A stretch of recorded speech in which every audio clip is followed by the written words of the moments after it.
Anong pangalan ng tinitinda mo? Sherbet po. Sherbet. Ipaliwanag mo kung ano yon? Malawalag ano yan. Ha? Ano ito? Ice cream ba to or ano? Ice cream po. Ice cream na anong flavor? Buko po, sir.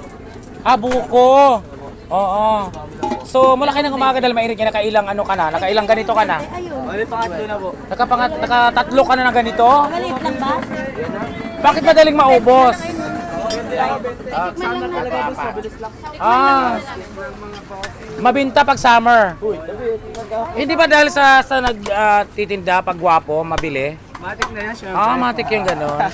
Pag hindi gwapo, may bumibili rin ba? Meron naman. Mayroon din. Iba pa rin kasi pag si Mark nag-serve sa'yo. Ganon. Iba pag gwapo yung nagtitinda, ganon ba? Oo. Sa tingin mo gwapo ka? Sakto lang. Sakto lang. Yun. Or nagdudugol yun. So ito. Hindi. Oo nga naman, kaya nga linapitan. Ayan ang kanilang sherbet, no? So ito ay buko ice cream. Ayan, pinagkakaguluhan, no? Ayan. Bakit magkaiba? Ano ito? Ganun din, di ba? Isa to eh, nakuha na yung Ito bago pa lang. Dito na sa mismo tumitigas. Hindi na ipapasok sa freezer. Dito na lang. Ano naman yung kinuha mong pala? Sandok pa naman. Sondo. Sondo ang tawag dyan? Bakit ginaganyan? Para makuha yung matigas. May matigas sa ilalim na bahagi. Oo. Sinong nagtitimpla dito, kayo rin? Boss po namin. May gumagawa talaga. Chewing namin kapag. Oo. Ayan, Ano yung nakapaligid sa kanya na parang ice yan at saka? Asin, no? Bakit may asin? Ano ang purpose ng asin na inihalo sa ice? Para nagpapagis na ba? Para tumigas. Para tumigas, kaya may asin. Para tumigas yung ice. O hindi matunaw na, o hindi madaling matunaw. Apurisahan, ayan, pero kahit napipurisahan sa kuyot pa rin, no? Sino kahawig mong artista? Wala. Ikaw lang mismo yan. Ito lang yung mga ganyan mo.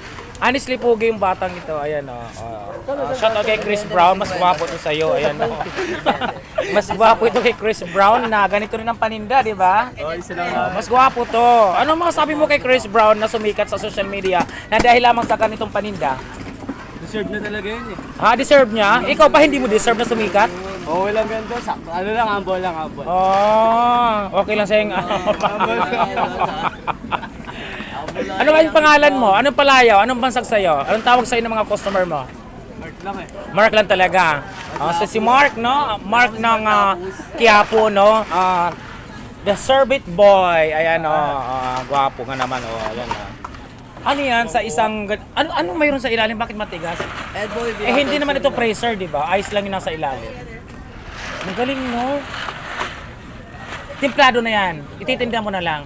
Wala ka ng umaga, nakailang ka na, ganito? Pangatlo. Pangatlo na. Pag hindi araw ng Biyernes, nakakailan ka lang? Tatlo din? Oo. So maghapon yun, expected mo makakailan Isang ka? araw na, isang araw na kami na 10 ganyan. Nakakasampung ganito. Ano ang pinakamalaki mong kita sa maghapon? Saktuhan lang ito, boss eh. Umaabot ka ba ng 10,000? Pababa? 10,000 pataas? Wala akong ganun. Walang ganon. Pero kumikita talaga sa ganitong business. Oo. So, ayan, shoutout sa mga nag-uumpisa pa lang dyan o gayahin nyo ang ganitong mga ano. Ano mga sabi mo sa kabataan na katulad mo? Kasi edad mo, natambay lang, pasaway sa magulang.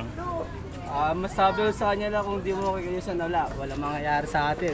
Ganun ba? Ikaw pa hindi ka umaasa sa magulang, sa kapatid o sino man na mayroon sa pamilya mo? Hindi yun eh. Hindi. Nagsisikap sa sarili mo? Opo. Yun ang guwapo na, masipag pa, mabait pa. Ayan Ito ang gayahin nyo.